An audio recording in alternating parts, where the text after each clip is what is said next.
Hey, is it 1970? Oh, no, it's not. It's 2021. So, time to trim that bush. And you know what I'm talking about. I'm not talking about your hedges, man. I'm talking about your bush. Yeah, that bush between your legs. Why you letting it live, man? I know it's a pandemic, but you're going to be on your feet soon and everything's going to be great. And maybe you're already living with your wife and she's tired of going down into the Amazon forest to deliver the groceries, if you know what I'm saying. You got to manscape it. I'm sure you've heard of Manscaped. Manscaped is the ultimate website for your personal grooming, and they have the Lawnmower 4.0. Let me tell you a little bit about it. It has skin-safe technology, so you don't have to worry about any nicks or dings or anything down there, because we know y'all like to get a little crazy sometimes. Also, it's waterproof. You can use it in the shower, so you're not making a mess, and it has different blade lengths, customizable sizes, 1 through 4, although I think you should just chop the whole tree down, if you know what I'm saying. Anyway, if you want to give the Lawnmower 4.0 a try, head over to manscaped.com and get y'all 20% off today, plus free shipping worldwide. That's right, I said 20% off, not 5, not 15, 20, dude. That's like basically free. I mean, not really, but kind of. So manscaped.com with the code WORST, WORST, and take care of your lawn. I mean, you take care of your other lawn. Why don't you take care of your lawn? You know what I'm saying? All right, I don't know where I'm going with this. Anyway, make your woman happy or guy happy or whoever you're with, and just trim the grass. All right, manscaped.com, code WORST, 20% off plus free shipping.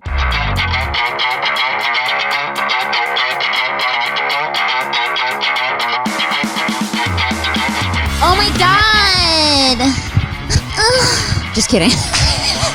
You're like, ew. Oh my God. Why did I agree to this podcast? Don't you love my half-done wallpaper? Welcome to the shit show, Darren. Hi. Darren Barnet is my guest today on Worst First. I am so excited to have you here. I only know Darren because you're dating my best friend, Michaela. That is and true. you guys are quite a cute couple, if I do say so myself. Oh, thanks. Yeah, she would kill me if I didn't say that. Just kidding. I mean, you're a cute couple anyway. And I'm so excited to talk to you because you're on that show, Never Have I Ever, which is on Netflix. Yes. If anyone watches that show. And I saw 2 of your co-stars were nominated for a MTV Movie Award this year. I saw for like Best Kiss. Yeah, Best Kiss. What about you? What happened? Best You don't Kiss. kiss anybody in the show? Yeah, I got snubbed. Do you kiss people? I kiss people. You suck at kiss it. people. I must be bad at it because I wasn't nominated, but I'm not taking it personally. So, Did you go? I don't think there was even I'm such a bad castmate. There was an event. Was there? I didn't- Some of your castmates were there. Oh man, I wasn't invited. You know what? But you were invited to Worst First podcast. So Yeah. that's way cooler. Yeah, redeeming myself. I'm so excited to have you here because I think you're such a cool dude, and I'm so happy. You make my best friend so happy, and you're such a talented actor. Darren's one of those people that you hand him a script, and he'll look at it, and then he'll have it memorized. Yes, it's a quick study, thankfully. That's such a talent. Yeah, it's a blessing that I can absorb it quickly. Sometimes it comes off as laziness because I don't really know my lines until I get to set, but I do that purposely. I do that purposely for a reason. It's not being lazy. It's fresher that way for me. I read the script, I understand it and where the character's at mentally, but I don't want to really know the lines until I'm about to go on. Because you want to have genuine reaction. Yeah, it forces me to really listen to my scene partner and react organically, which I think makes for better scenes. So I agree with you. Yeah. I agree with you. Have you ever showed up to set being like, oh yeah, I'll just do it on set, and then it's like 10 pages of lines and you're like, oh fuck. Oh no. I always know what I'm going to be doing. So, Okay. yeah, if it's 20 pages of like a Monologue. are we allowed to curse on this? Yeah, you can say whatever you want, A literally. shit ton of sorry. Yeah. Mom. Sorry, Mom. Yeah. But yeah, if it's like a lot of dialogue, I obviously will, digest it the night before or, work at it, accordingly. But most of the time it's the way they shoot TV is like it's 3 or 4 pages a day, especially with me being a, co-lead. I'm not on every page, so it's not as daunting. That's great. So you have like the best job ever. You're like, I show up, I say, how's it going? I get a good paycheck, I get to make out with some bitches, and then I go home. Yes. I'm just kidding. Guys, Yes. watch the show. It's on Netflix. Never Have I Ever. Did you always want to be an actor? I've wanted to be an actor since I was about like 5. Yeah. What made you want to be an actor? Jim Carrey. I love him. Alrighty then. Yeah, and I have a story with him if you want to hear Tell it. it. I have one too, but I've already told mine, so you tell yours. I love him. Well, I mean, growing up, I was obsessed with watching him, and then I'd watch blooper reels of movies he was in, and was like, oh my gosh, this looks like so much fun. Yeah. And I made my mom cut my hair into a bowl haircut After Dumb and Dumber? for like a year, and I would go around doing Jim Carrey impressions, and she dealt with that. So thank you, Mom. People are like, is this kid okay? Yeah. But it's so funny with Jim Carrey. I was at One Oak of all places listening to Steven Tyler's daughter does music. She was having like some album release thing, and I guess him and Jim Carrey are friends. I'm at this table, and I feel someone jump down next to me, and I look up, it's Jim Carrey, and I'm like, okay, childhood icon, try to act cool, everything's cool. And he sits there and like talks to me for like 10 minutes, which it was like club talking. So it was like Loud. Hey, what's up? Yeah, like not, like a normal conversation. And I was just like, hey man, I know some of your come up story, how you did it, in your early days, and it's an inspiration. Thank you. And he was like, oh, very Jim Carrey. Like he was like, you an actor? I was like, The neck thing. I was like, yeah, he really was doing that. Did he look right in your eyes? Because that's what he did with me too. It's kind of scared me. Dead in my eyes. And I was like, this is before I had anything under my belt. I was just, I was working at Soulcycle, going into auditions every now and then. And you worked at Soulcycle? Okay, we're going to talk about that in a second. Yeah. And I was like, yeah, that's the plan, man. And he goes, just find your color of the rainbow, man, and follow it. And then he gets up and literally dances away into the crowd. And I was like, that's the most Jim Carrey advice I could ever receive. Wow. But for some reason, the older I've gotten, the more that lesson has like taken weight, interestingly enough. What's your color of the rainbow? Yeah, it was really like understanding why I wanted to like act, and like it went back on a question. The first question I was asked when I got to LA by a friend was like, do you want to be an artist or do you want to be a celebrity? And that was something I really tried to like mull over, because that's, of course, so many people come here wanting to be famous or be this or that. And I really had to like understand, like, no, I'm in love with the art, and that's my color, and that's what I've followed. So I love that. Did you go to theater school? No, I went to college in Northwest Georgia, and it's a small town called Rome. Majored in international studies and journalism. I was going to be an anchor. That's my mom wanted me to be in news, and I was like, oh yeah, cool. That's somewhat on camera. And then I was like, no, I got to do what I got to do. I was doing theater at the end of college. Like I would do a couple plays here and there, and then I got bit by the bug all over again. And I graduated. My mom's like, great, you have all these job opportunities. What are you gonna do? And I was like, I'm gonna follow my dreams. You're like, see you later, Mom. Yeah. And you so much. Wait, so you came to LA. Yeah. You were like, I'm gonna follow my dreams. I'm gonna go work at Soulcycle. Yeah. So how did that happen? Well, because I know we all have those temporary jobs until we make it. Yeah. And some people are waiters, and some people are, whatever. I came back to LA, and I was like, where do I start? What do I do? Yeah. And I got on Craigslist of all places and found extras casting. And so I went to the Sherman Oaks Galleria in the Comerica Bank building. I pass it all the time, and I'm like, that's where it all started.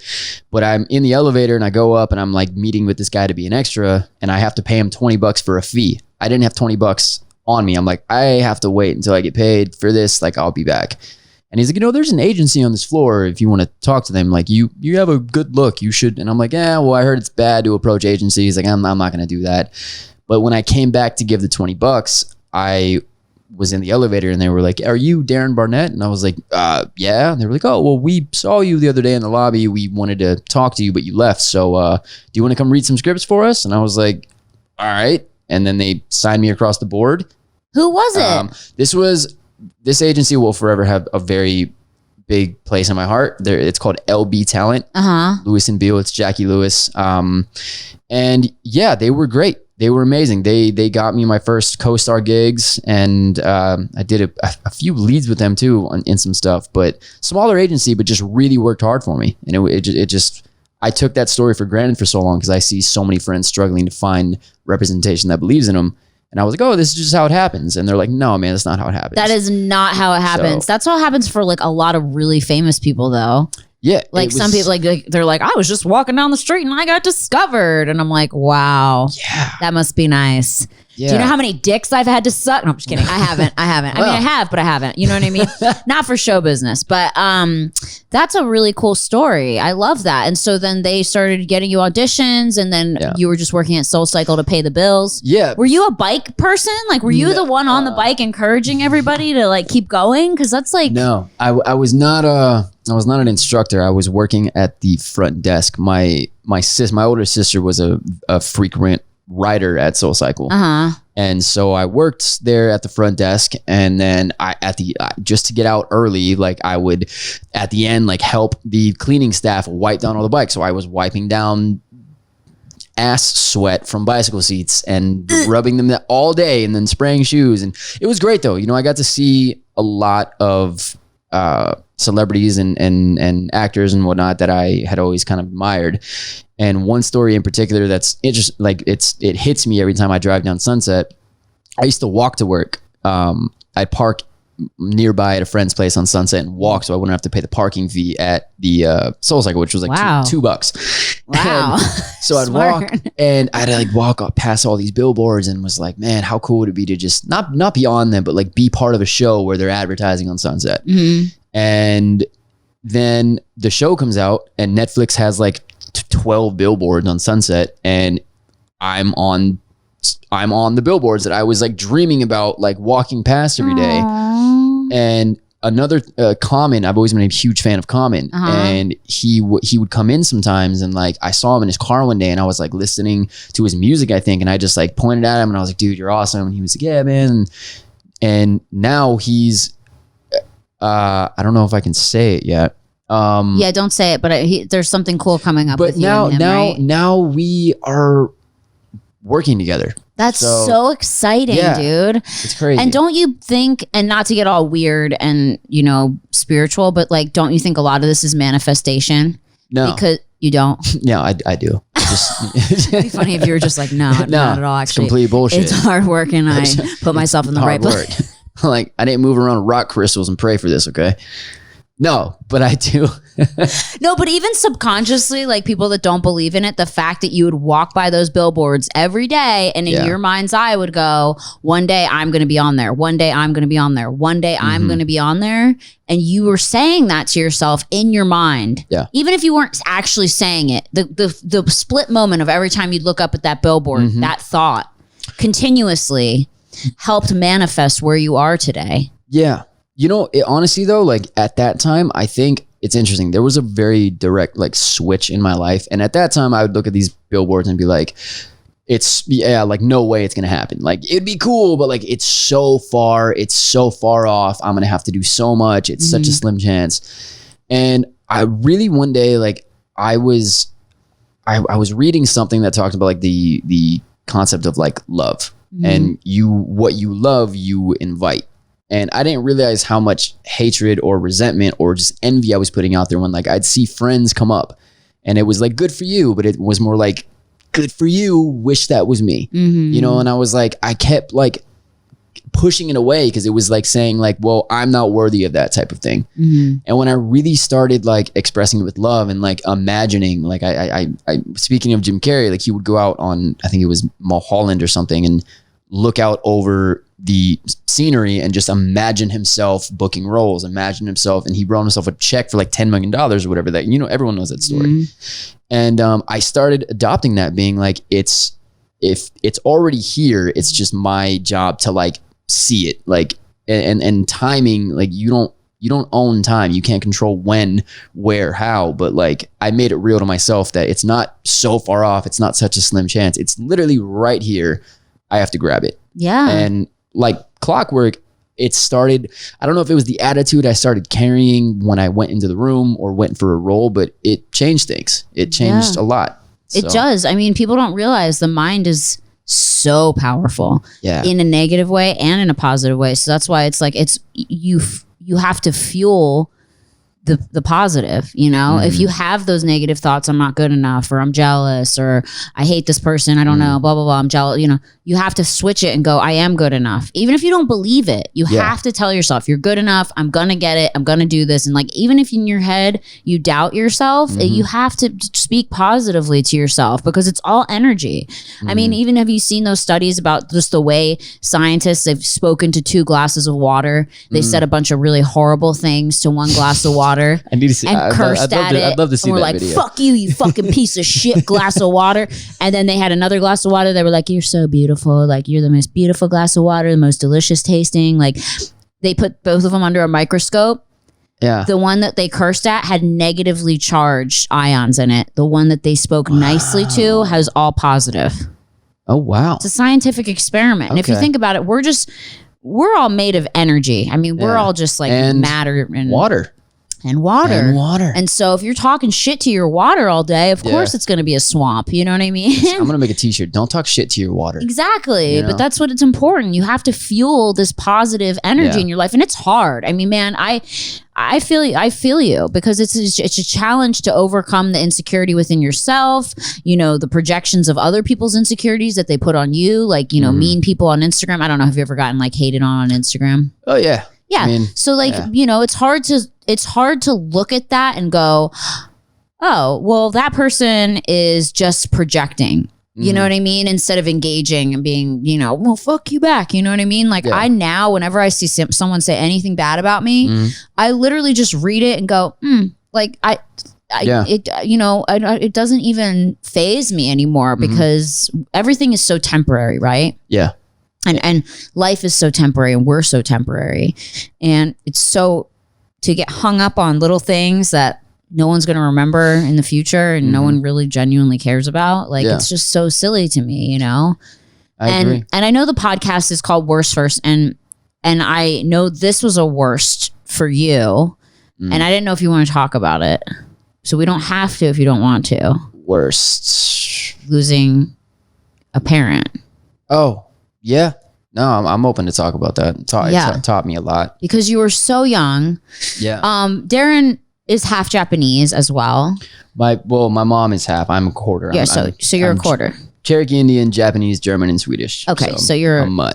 But you speak a little Japanese too, right? I do have a very good background with Japanese. That's great. Grandma spoke it to me growing up, and then I took it in school for 2 years. I learned hiragana, katakana, some kanji. That's so cool. So the writing forms, And then your dad, I want to hear all about your dad. You had a great relationship, right? With your dad, you guys were very... We did. My dad was a lot. My dad would be, I think, near 80 years old today or something like that. Yeah, he was older? He was older, yeah. Oh, okay. Very much older and a great man. He had his own demons. He did, you know, struggle with substances for a while, and it was, you know, part of him and my mom separating. But yeah, he did a lot of abuse to his body, but he taught me some very great life lessons. And when I was with him, it was all about me. You know, he wasn't always around as, you know, whatever a typical Brady Bunch father should be, but like, I know that's not real anyway. You know, parents to me are just a complex version of a child, and they're doing their best. And that's a really interesting thing to say, and that's true. And you know, my dad, I was touring colleges in Florida. I was at University of Miami. I remember very well, and I got a call from my sister, and she was like, "Hey, Dad had a stroke. He's fine." And like, I dealt with my dad being in and out of the hospital for various health reasons years prior. Did he have health issues? Well, yeah. When I was 12, he got diagnosed with lung cancer after a car accident, and then I moved to Florida, and they gave him like 3 years to live. So I was living with that reality of like time's limited here. He surpassed that. But it was like, hey, he had a stroke, he's fine. And then like a couple hours later, it was like, hey, he's like going, you have to come here now. So I got on a plane, came to LA. I saw him at the time. I think he was on like life support at that time. He was so doped out on morphine. He was on tubes, and that was really hard. That brought the tears. And then the next day he went, and it was interesting. I never cried about it until like 2 years later. Like I never really, it was like, I was more of like a relief of like finally like, my dad grew up with money. He made a lot of money. He inherited a lot of money. When so many things happened, the stock market, his substance abuse, his money, dwindled at the end. Other reasons, I'm not going to share, family reasons, but he died in, it was like a 1-bedroom apartment in the middle of the valley, and he was Mr. Big Shot in Hollywood. It was a huge music agent in the 70s and 80s. And then he kind of died with nothing. And the last time I saw him, he would walk me all the way to the plane every summer to go back to Florida. And because I was a minor, so he'd be able to walk me all the way to the plane, but he would always wait at the terminal, and like I'd look back and like I'd be in line and I'd look back and he'd be standing there just like tear dropping down or like waving, and it would crush me. So we got into this fight at the airport the last time I ever saw him. And then I was like, hey Dad, look, like this is the last time I'm going to see you for a while. Can we just like patch it up? I don't want to leave you like this. He's like, yeah, son. All right. We had a good time for the last 20 minutes. And we go to the gate, and I'm like, hey Dad, just this time, can you like not stand there and wait? Because every time I look behind me, it hurts a lot. And he's like, yeah, son. And so I go down the terminal. I look back. He just nods his head at me and walks away. Aww. It's the last time I ever saw him. And it just really makes me like, what it taught me is I really try not to ever get off the phone angry or go to bed angry or just leave anyone angry, because if I had known that was the last time I was going to see my dad, I wouldn't have gotten on the plane, so you just don't know. But that's such an important lesson, It is true to, because you do never know. Life is fleeting like that. Yeah. How old was he, if you don't mind me asking, when he passed? I think he was like 67, Wow. something like that. Yeah. Do you have does he visit you in any way? Do you ever have any moments where you feel his presence at all? Yeah. I mean, there's certain times. There's one dream in particular, like right after he died, that I felt he really visited me. And I was like seeing my mom and my sister crying over his body, and then he was standing next to it. And I was like, I remember I was like, how's heaven? And he was like, better than you could ever imagine. Did he really say that? Yeah. In your dream? In the dream. That's so amazing. It was crazy. So, yeah. Darren, that's so beautiful. Yeah. Doesn't that make you feel a little bit better? Yeah, no, it did. It gave me a lot of, solitude over it. But yeah, no, he was a great man, taught me a lot. And all I know now is if you take things personally or to heart or hold grudges, you're killing only yourself. Exactly. So that is so true. Yeah. I know. And I try to I talk about that a lot on the podcast too. It's just, healing is so important. Yeah. You know what I mean? Because if you don't heal yourself, you're just hurting. You're going to hurt your whole life. You're going to walk around, and then there's that quote that, if you don't heal yourself, you're going to bleed on people who didn't stab you. Oh, you ever heard that? No, I like it though. So if you don't fix your wounds, whether they be emotional losses, grief, childhood trauma, abuse, if you don't fix your wounds, those wounds are going to stay open, and you're going to keep drawing in more, more pain. And it's like, and it's hard. It's not easy, obviously, but I mean, you have to try really hard to heal yourself and, find gratitude, find peace for your own sake, and for your relationships in life, because it bleeds. We all know in relationships, if you go into a relationship with someone and you have trauma or, whatever from your past, it's going to come up. Yeah. There's no way it's not going to come up. It's going to come up in one way or another. And you got to work through it. You really do. So it's so important. That's why I'm always advocating like therapy. And if you can't afford therapy, like meditation, like self-work, journaling, like whatever you can do to get it out. Yeah. It's the most important thing to do. Even if you feel like it's doing nothing, sometimes it really does eventually. So, wow. Thanks for sharing that with us. It's, it's incredible. I haven't lost either of my parents, thank God, but I'm very, very close with my dad, and he's like my best friend. So for me, like every time I have someone on that's like lost a parent, I always imagine like that's just it's such a hard thing for me, you know, to process. Cause, you know, and then I talk to my husband who has both of his parents are gone. And he tells me like the hardest thing for him is like when he does something really fun or great and he like thinks, I want to call and tell my mom or my dad. Yeah. And then he's like, oh, I can't. Yeah, that comes up. That's come up recently with me more than ever. Like finally I'm gaining some traction in what I'm doing, and I'm doing what I love, and I know there's no one that would be prouder than my mom obviously is very proud, but my dad like really wanted to be an actor as well when he was younger. So I think he would be really ecstatic about it. So yeah, I say with any of my friends that have grudges with their parents, we all go through them, but I'm just like, at the end of the day, like, I'm like, why don't you just like text them I love you? And they're like, why? And I'm like, because you won't ever regret that. You'll regret in 20 years not doing it. Yeah. The amount of times I look back and I'm like, why didn't I answer that phone call? And you can't do that to yourself either. You can't beat yourself up. But you won't regret the times you went an extra mile. Yeah. You know? So why not? It never seems to hurt being a better person. Yeah. You know what I mean? Like it's never worse to be a better person. Yeah. That's why it's like it's always worse to not. You know what I mean? Because then you do always have the, well, what if, you know, that kind of thing. It's always better to be the bigger person, you know? And some people go, I'm tired of being the bigger person. Well, be the bigger person. Just keep being it. If not for them, it should be selfless. But if it's not, it's still better for you. It's better for your soul. Yeah. It's not even about anybody else. It's just about your soul. You know your side of the railroad is clean. You know what I mean? Yeah. Oh gosh, that's so heart-wrenching. Okay, I've loved that you shared that with us. Like I'm so grateful. Yeah, of course. Thanks and we're gonna take a quick break, and we'll be right back with Darren Barnet on Worst First, and we're gonna lighten the mood, so not everybody's sitting there listening to like Radiohead, like they're like, "Karma police." Okay, we'll be right back.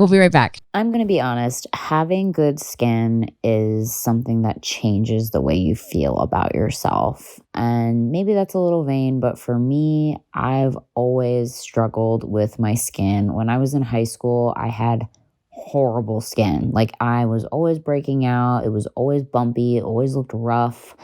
And I really struggled for a long time and was still recently struggling to find the right things that worked for me, constantly getting lasers, going to the dermatologist and whatnot. And then I was introduced to Apostrophe. Apostrophe is a prescription skincare company that is for people who are ready to take their acne seriously. So prescription skincare, you go to their website, apostrophe.com, and you fill out this questionnaire that asks you about your skin concerns along with your medical history. And you snap a few pictures, and then a dermatologist gets back to you with a customized treatment plan tailored just for you. And the best part about it is that they offer topical and oral medications so you can treat your acne from the inside out or the outside in, whatever you prefer. And the great thing about it is that, you don't have to go anywhere. You just do this from your home.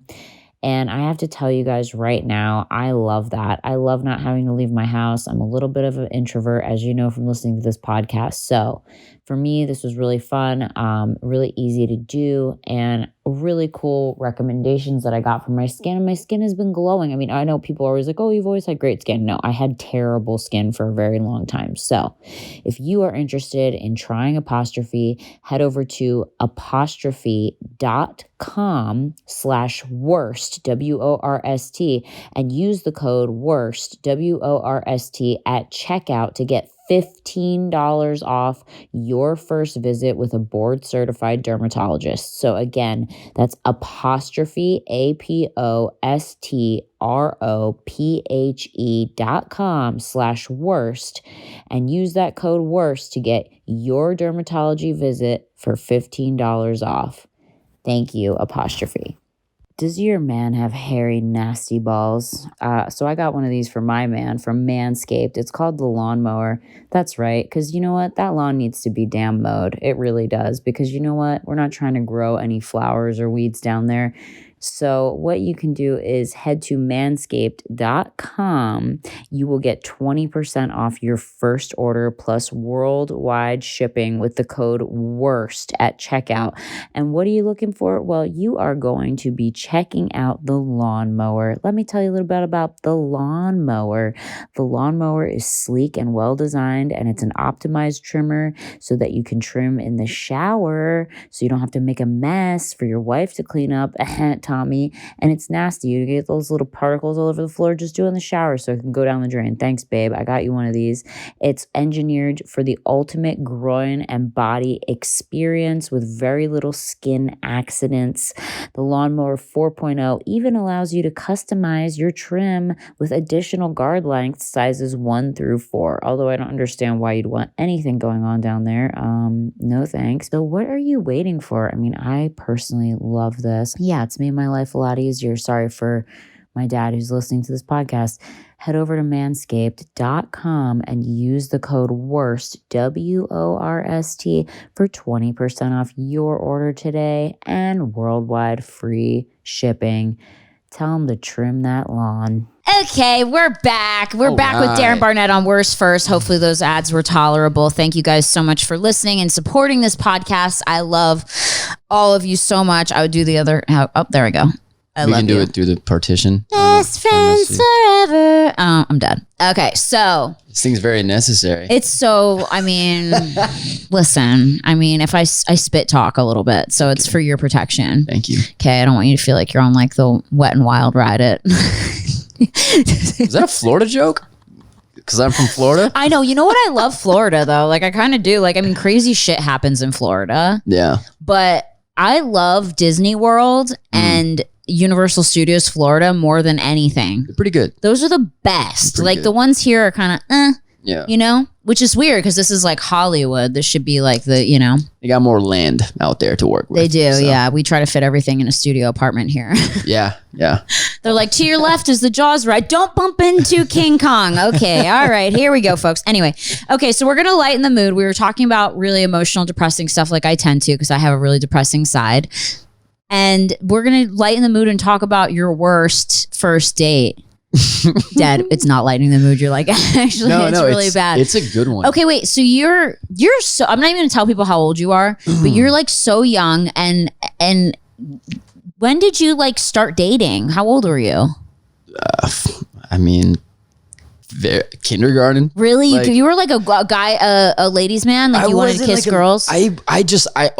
I was raised by women. I was raised in a house full yes, of women. yes, so I yes. never went through that period of like, ew, girls are gross. I'm like, I live with nothing but girls. So Yeah, I've you're always like- loved women. Yeah, it's whatever. Yeah. But like, I think my elementary school should have had like a reality show because every person had dated every person. And Oh it was my like, but at that God. time before like there was like serious attachment, it would be like, hey, do you want to date? Yeah, cool. And then be like, hey, I want to break up. Okay. And then be like, hey, Kelly, do you want to be my girlfriend? Like, okay, I just broke up with Cameron. Like, it was so funny. like 5 seconds ago, and then just go and then Yeah. you'd hold hands and then go like roller skating together and stuff. Yeah. We talk about it. Like, it's the only people of that age group that we like. Our elementary school it was like weird. Like, we're the only ones that we know that did that. And the worst kissing, like just like so horrible when you're learning how to French kiss, where you're just like, "Ugh." I never kissed in elementary school. I'm not crazy. Oh my God, I was on. so bad. I Were you was bad? everything. Yeah. But you didn't kiss in elementary school? Well, no, Not even a peck? The first time So yours was holding hands? oh my God, holding hands was hilarious. That was like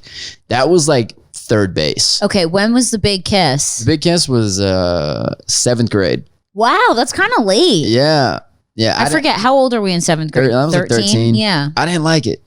You didn't like kissing? No, I was like, It was a French kiss and you were like, it was "Oh, this girl germs." I was like in love with, whatever that means at that age. I'm not saying it's not real. I think Yeah. you can be in love at that age. But, I was like, hey, I'm going to go to the bathroom and then you should ask to go to the bathroom and then we'll kiss. And she was like, okay. And she comes out and like, You guys planned it? I'm dead. it was hilarious. And then like, she like slipped the tongue and I was like, whoa. And she went back to class. I went into the bathroom and washed my mouth out. I was like, that's weird. I don't like it. But like, I was a weird kid. I was such a germaphobe as a kid. I remember I was watching like Saved by the Bell, and there was like it was like a movie or something, like some movie. They got married, whatever. And I was like watching them kiss. Like, you may kiss the bride. And I asked my mom. I was like, Mom, do you have to French kiss your wife when you get married? And she was like, no, honey, you don't have to. I was like, good. I'm not going to do it. I'm so dead. I like it now. Meanwhile, you're tongue punching Michaela's fart box now. I'm dead. I'm just kidding. You're not. But it's crazy because you say that because Michaela is also a germaphobe. So you guys are perfect together. Yeah.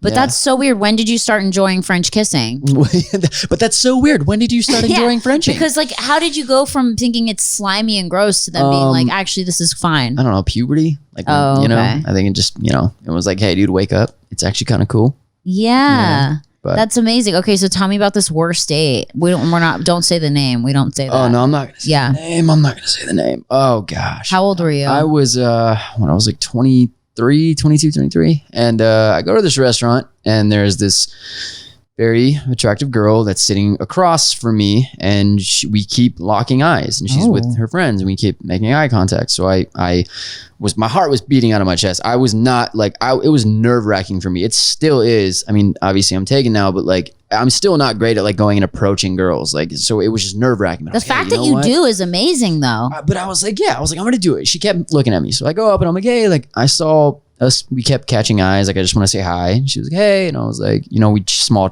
talked, whatever. And I was like, hey, how about dinner? She's like, yeah, cool. How about tonight? I was like, all right, great. Whoa. So I like pull the stops out and I'm like, I make a reservation and I do all these things. And I show up at the restaurant and she's like, I'm here, but she's not at the table. And I'm like, all right, where you at? And she's like, I'm at the bar. I'm like, okay.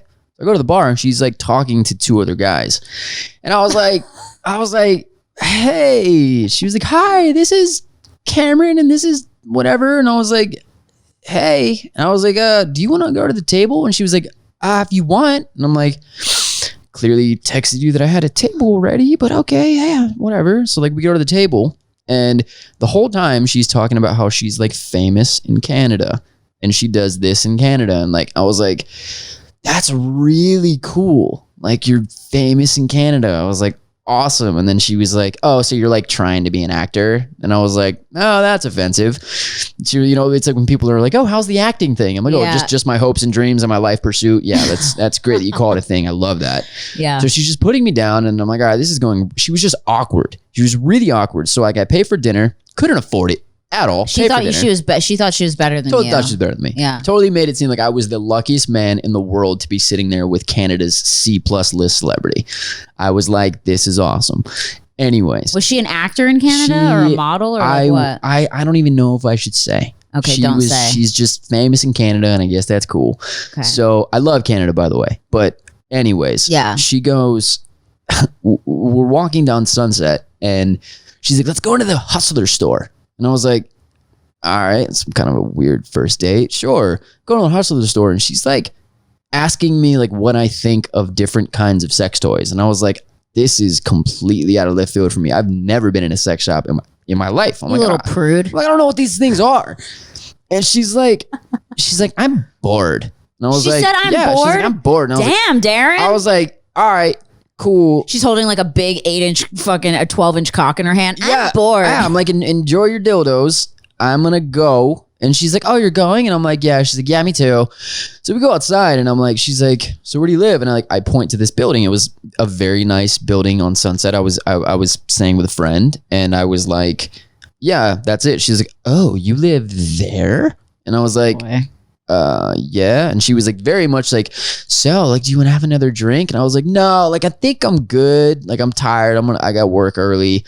And she goes, okay. And I'm telling you, within like 20 seconds of that happening, this white SUV pulls up on Sunset with like 6 dudes in it. Like, they all look like they're named like Brad, Chad, Ad, Tad. And like, they're all like, oh, I'm going to call her Rebecca. Oh, Rebecca, what's up? Like, hop in. And she was like, oh, hey guys. Hops in, rides off into the night. That was the last time I ever saw her. To go get a train run on her. I was like, what is going on right now? What the fuck? Like, so that means that you were texting them to pick you up before yeah. the date was even done. While you're trying to sword fight me with dildos in the Hustler store, it was... What was the whole point of that? I don't know. And okay, so when you were at dinner, was this when you worked at Soulcycle? This is when I worked at Soulcycle. And was she like, where do you work? And you were like, Soulcycle. And then that's when she started to fucking... Yeah. Yeah, it's probably when she was like, oh, this guy is beneath me. And that's why, guys, you never do that to people because you never know what's going to happen in people's lives. Like, I hate when people do that. Like, they immediately,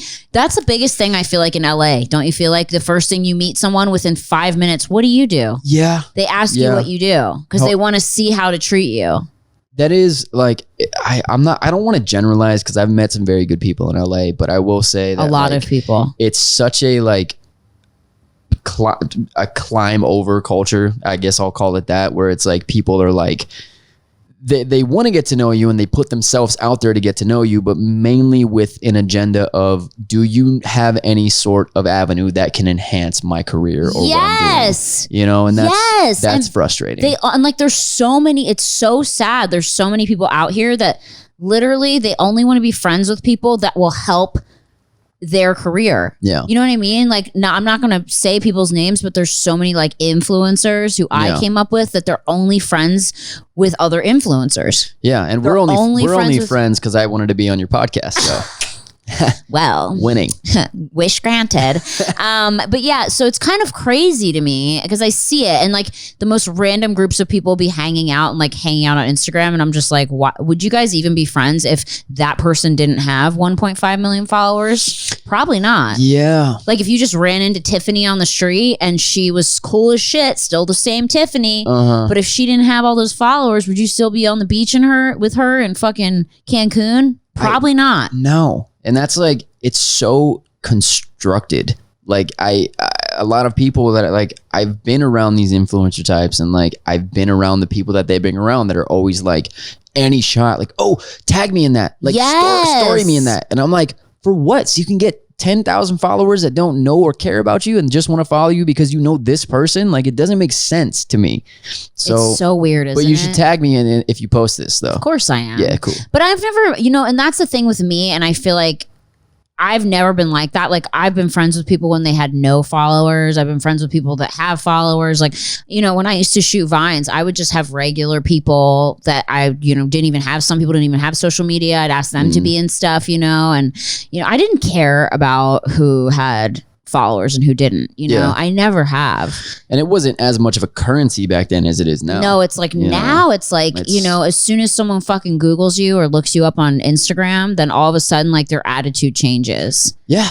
Yeah. Have you ever had an experience where someone treated you differently until they like looked you up and then they were all nice? Oh yeah. Yeah. I'm not really one to like, if I meet you like, hey, like, are you on Instagram? Because I'm like, it's not what I use to communicate with people. Yeah. But yeah, I've been out before where someone's kind of given me a little bit of a cold shoulder, and they're like, yeah, like, add me on Instagram. And then I add them. And then like the next day I get a message, so great meeting you. Oh my God. And I'm like, you didn't even blink an eye at me when I was around you. Like, it's ridiculous. I hate that. Yeah. I hate that. I've literally had the same thing happen to me, and it's so fucked up. Yeah. And don't you just want to call them out and be like, oh, was it great meeting me? Yeah. Was it that great? Would it have been great meeting me 1.5 million ago? Would it have been great then? You dick. Oh my God. Have you ever met someone that you really idolized who was kind of shitty to you?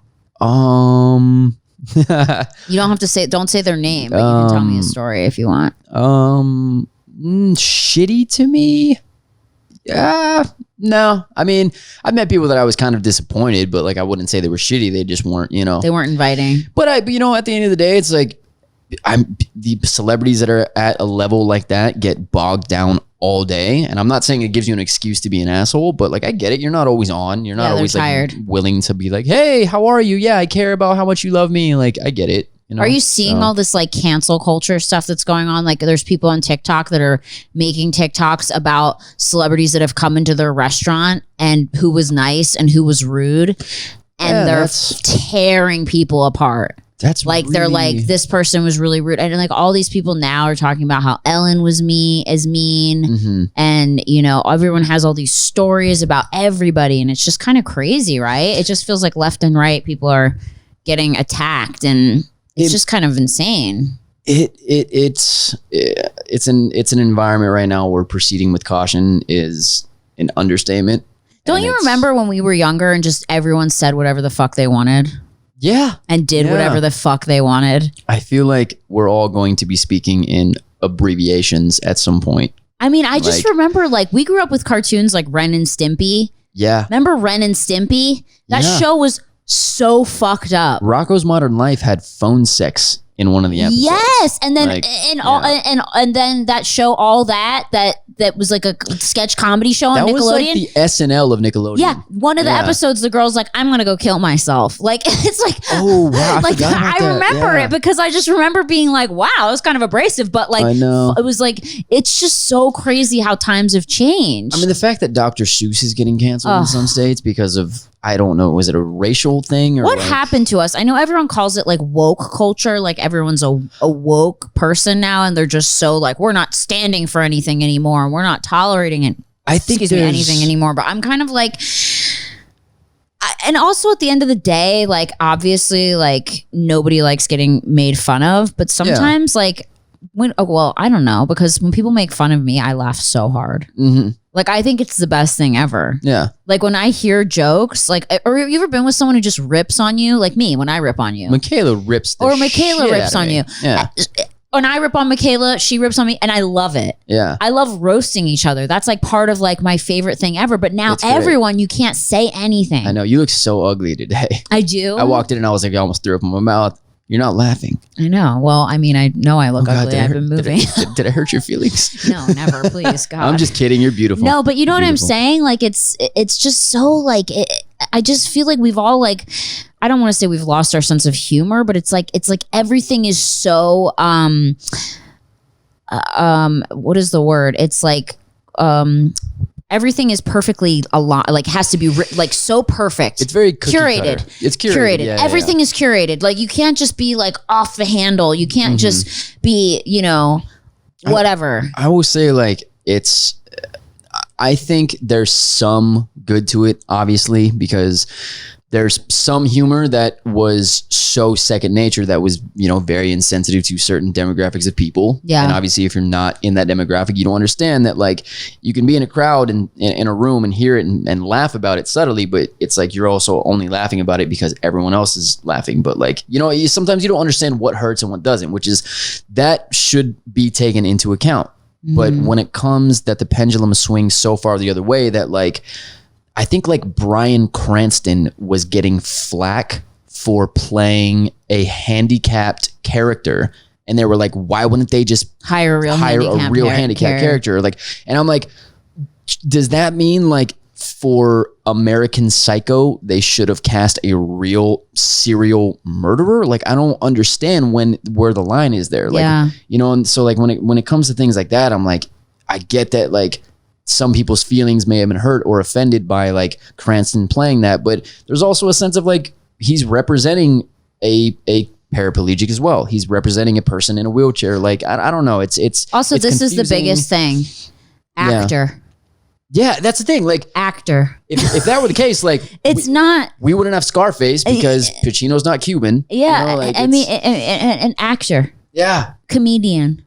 It's Yeah. not serious. It's not, Yeah. or I mean, acting can be serious, but it's not meant to hurt people. People are playing a character. Yeah. When you're acting, you are acting. You are playing someone else, just like Yeah. there's women, like girls in movies who play lesbians who aren't really lesbians. Like, it's like, it just because, and yeah, it'd be great if they hired someone who actually had a disability, but maybe they needed the level of expertise in acting that Bryan Cranston brought to the table. Maybe he gave a great read. We don't know, like maybe he, and then people just want to get mad about everything these days. And I'm like, fuck, why? Like carry around all that anger does nothing for anyone. It doesn't do anything for you. It doesn't do anything for anybody else. What happened to just like letting things like roll off? Like, I just feel like people, I mean, I'm not saying it about certain things, obviously, like there's a line, yeah, for sure. but I just feel like it's become everything at this point. Like, it's just every day I wake up and I open the news and someone else is getting called out for something. And it's, I mean, I don't know. It just feels like we're going to have nobody left. I just think it's, and the problem is that like, I have nothing bad in me to say, Yeah. or crucifying to say right now, but like I'm still watching my words because any one word can be taken out of context. Oh, yeah. But I guess my biggest issue sometimes is that it's become a platform or like a culture right now where you're either this or you're that. Like if you there's no in between. You're either a terrible person or you're a saint. You're a saint. There can't be like, it's like if you have any problem with this, that means you're this. It doesn't just mean, oh, you see what this issue is and like I have some questions about it. Okay, you're also a good person. It goes, no, if you question that, then you're garbage. Yeah. And it's just like, that is so extreme. That's not how human beings work. It's so black and white. And also they leave no room, this cancel culture, for growth, change, learning, understanding, evolving. People change. Yeah, going back 15 years when like everything was different and making people like apologize, like sure, and it's not justifying that it was righteous or good at that time, but like this person is not who they were 15 years ago. And also the intent of it was not, like Jimmy Fallon was under fire because I think he did blackface. Sarah Silverman did blackface. Jimmy Kimmel did blackface. Mm-hmm. Obviously, no one this day and age is going to do blackface. Like, I think we've all finally learned that that's not something to do. I didn't even know that they did that. I thought that was not acceptable. Well, 20 years ago. No, but don't you remember fucking just recently Robert Downey Jr. did blackface in that movie where he played a black guy and he's not black. The only passable part of that though was that he was Australian. Do you remember that he was Australian in that movie? Oh, I didn't. Yeah. So why does that make it passable? Well, it's because it plays into the character. God, this is gonna open up a whole can. No, of it won't. But it just wasn't even that long ago. But that's what I'm saying. And it's like, and I don't know, any of these people personally. I don't know Sarah. I've met Jimmy Fallon quite a few times, and he was lovely. I've never met Jimmy Kimmel. I've met Robert Downey Jr. He was lovely. And then everyone's just trying to like out of nowhere attack people. And it's like, and they act like it was just their decision. Like it was just their decision to do this sketch and blah, blah, blah. And like, it's not cool that happened, years ago. But obviously no one's going around now going like, let's fucking put some fucking blackface on. Like, let's do it. Like no one's doing that. Like people are learning as a society, even though like still a lot of shit happens and it's always going to, because no one's the same and we all come from different, experiences in life. But like give people a chance to learn and grow.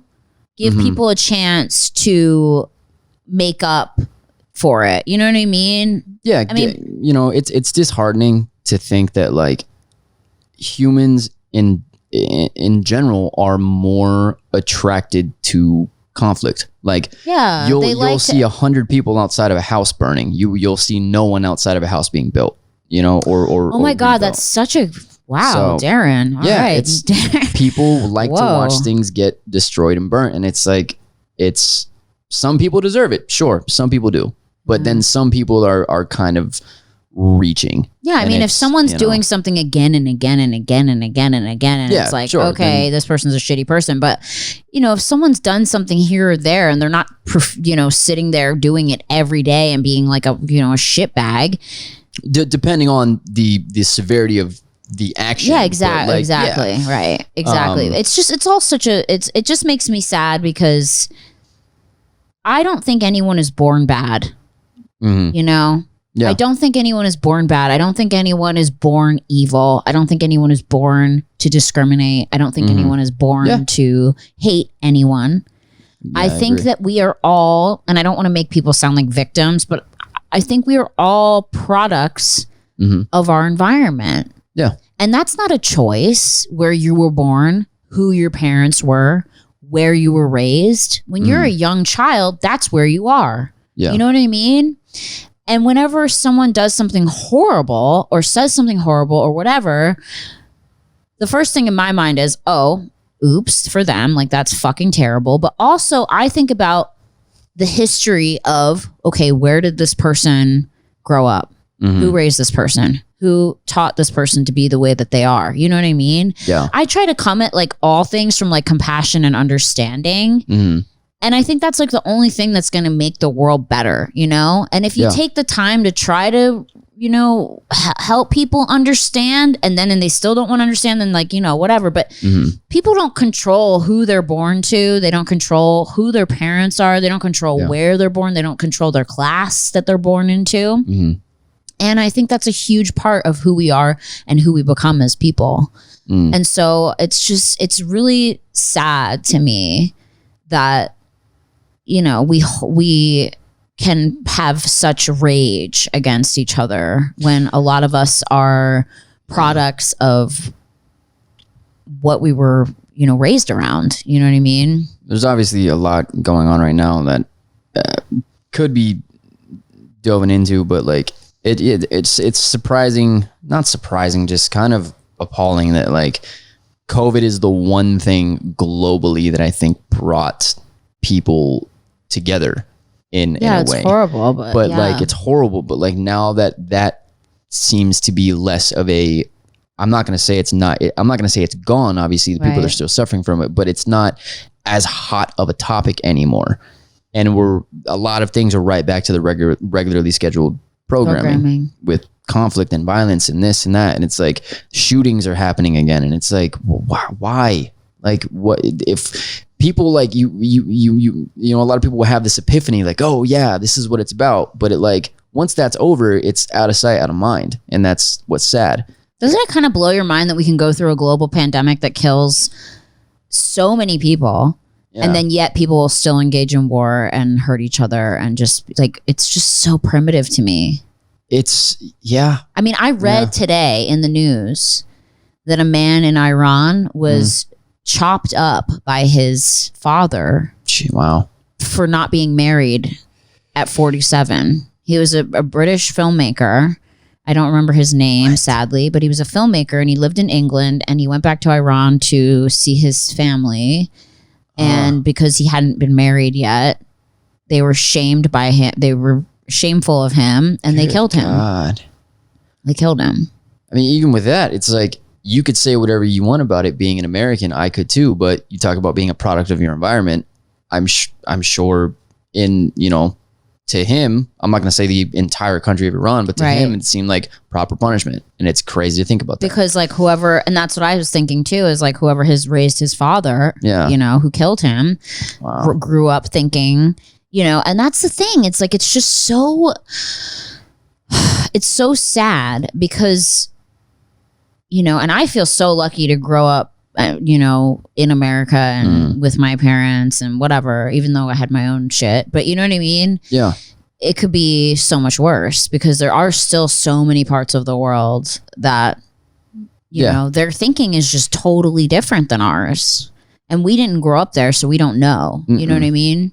You get killed for being gay. You get killed as a woman if you talk back to your husband, You get stoned to death, My electrician was here the other day and he was in Iraq and he told me that they were like hiding out in Iraq at one point and they were trying not to be seen. They were like just doing like a spying thing or something. Oh, wow.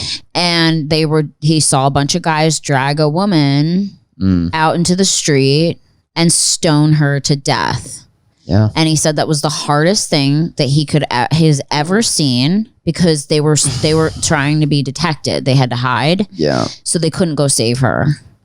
And she was killed and they just watched and they just stones just till she died. And it took forever and it was horrible. And it was because she apparently was, committed infidelity. And it's just like, it blows my mind that like. I feel like I definitely would have gotten me and my friend killed. I know, because you would have raced out. I know, but that was the thing. There wasn't enough of them to do anything. They would have been overrun, and then they would have been found, and like they were doing like a private, hiding thing. So it was like, but he said that was the problem. Because I asked him, I said, "What was the worst thing you saw?" And he said that was the worst thing I saw when I was there. And it's just like, I mean, God bless the planet. Dude, it's crazy. Like, and not to like bring this up, but like aliens coming. Yeah. I mean, they're coming. I'm down. They're coming because they're so sick of our shit. They're like, you guys are fucking psychos. You're destroying everything. You're destroying each other. Yeah. We are the most unevolved species in the solar system by far. Okay. Like, I mean, there's been multiple there's been multiple people in government releasing info saying, no, I've seen the spacecrafts. No, I've seen it. Like, they're all just saying it and we're all just ignoring it. Yeah. They're just changing the subject. Jimmy Kimmel was talking about it the other night. He was like, why is this not like everywhere? Yeah. Because it was like high up government officials saying, yes, there are extraterrestrials. Yeah, I don't know. And then you change the channel and they're like, check out the new toaster strudel. Like, that's all we hear. That sounds good. We're just trying to distract ourselves. But what do you think's going to happen when like the first alien comes? Like, what do you think's going to happen? I always thought it'd be really kind of funny. Like, how awkward would it be that like an alien touches down with the sole purpose of like curing cancer or like ending the pandemic or helping the human race or trying to get us to stop destroying the planet, only to come to find that every movie we've ever made has been about killing them. And they're just like, we came here trying to be nice. You guys are kind of assholes. I think we're going to head on out. I don't think they're evil. I don't think they're going to try to do anything negative to us. I think we might be the dumb fucking people. We'd be the ones that capture one and like try and open it up and study it. Like, come on. Come here. Let me show you let me take a look at this American flag. I got you. I got him. I got him in a headlock. Bill, get him. Like, I was like, we're just so, what is wrong with us? We're such fucking cowboys and how do you do? I put a lasso on him. You know what I mean? Like, what is wrong with us? We like, we can't just be like, we just can't coexist. We have to just always have, I don't get it. Anyway, it's exhausting. Worst first time being alive. Just kidding. I mean, it's great. At least we weren't born during like the plague or when they used to cure syphilis with like sticking coke up your asshole. It could be worse. Oh, you know where the term blowing smoke up your ass comes from, apparently? No, tell me everything. I don't know if this is, it seems factual. I read it in a book. Okay. But who knows? You have to fact check it. But I heard the term blowing smoke up your ass comes from during like early, I think like late 1800s, if you had a gastrointestinal problem, the doctor would blow tobacco smoke up your anus to try and cure the gastrointestinal problem. Lo and behold, it just gave people like colon cancer or whatever. So there's the term blowing smoke up your ass. Gotta tell Tommy to stop doing that to me. Yeah.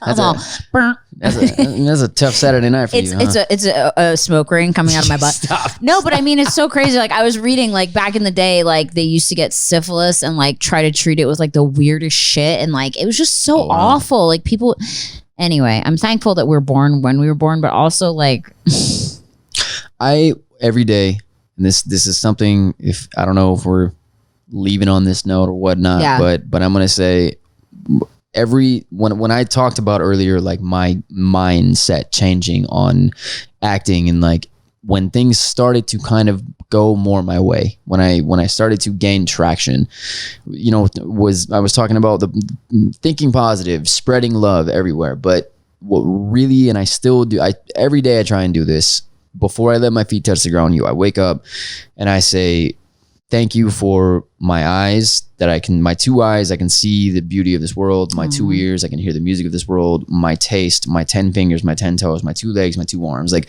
all those things that like you walk around all day with, not even thinking about. I know. But there's so many people that are not, that don't have that privilege that you have. And it's like when I start my day like that every single day, the problems that I face throughout the day seem a little bit smaller because I'm still walking. True. So, yeah. Hashtag blessed. Hashtag grateful. No, but I mean, it's true. I mean, really, I do the same thing. I wake up every day and I'm like, oh my God, I can't believe I'm still alive. Like, it's actually kind of crazy. That's the bigger one for me. I'm like, I'm still here. Wow. I remember being in high school being like, I'm not going to make it past 18. Now I'm 34, which is crazy. Do you just wake up every day gasping for air? I do from my panic attacks sometimes. And I'm like, CBD, where's my CBD? I've had 2 panic attacks sitting here. You did? Oh my God, we didn't even get to talk about your panic attacks. The time's out. We'll have to have you back on. We'll talk just about panic attacks with Darren Barnet. Yeah. Anyway, Darren does get panic attacks too. So see, guys get them too. Hello. Everyone's like, it's just a girl thing. Nope. I know a lot of guys that get panic attacks. So on that note, we'll talk about it next time. Yeah. Darren, I've loved having you here, guys. Make sure to watch Darren's show, Never Have I Ever, on Netflix. What's your character's name? Paxton. Paxton. That's hot. Paxton. And make sure to follow Darren on Instagram at Darren Barnet with 2 T's. No. 1 T. 1 T. Shit. DARRENBARNET. Just 1 T. Fuck. And subtle plug here. I have a horror comedy coming out with Claire Holt, Kat McNamara, Timothy Grenadiros, Emmy Raver, and Luke Baines. It is going, you can find tickets on my Instagram or the Instagram for Untitled Horror. It comes out June 15th. It's called Untitled Horror. It's called Untitled Horror Movie. Love that. Yeah. Okay, guys. Well, thanks so much, everyone, for tuning into another episode of Worst First. I love you, and we will see you next week. See ya. Well, Bye. I won't. He won't, but I will. Bye, guys. Bye.